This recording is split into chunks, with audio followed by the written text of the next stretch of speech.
Hello guys, welcome back to my channel guys, Pinoy Living. To this video guys, magluluto tayo ng apta guys, my own version. Yan, gumamit tayo ng Bailey guys, hiwain lang natin yung maliliit para sa pag-isa guys. Tuloy-tuloy lang tayo.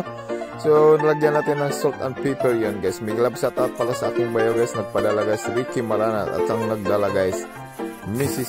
Eve Sangkit ng Winnipeg. Yan, nagisa tayo ng bawang guys. Yan, papulayan lang natin bago natin ilagay ang ating Bailey. Yan, tuloy-tuloy lang tayo. Sarap niyan guys, palabasin natin yung mantika niyan guys bago natin yan.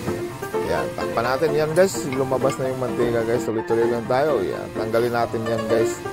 So, kunin natin yung natitirang mantika. Yan, kuha na natin yung mantika guys. Yun know.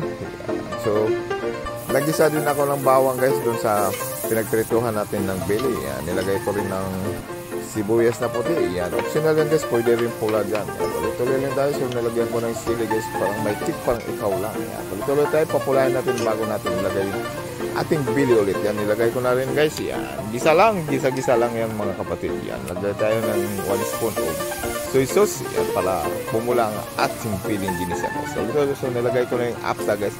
Ano ba yung apta sa inyo guys? Sa amin yan guys, uyap, maliliit na hipon. Yan, lagyan natin ng pamintang durog, yan, 1 spoon, yan.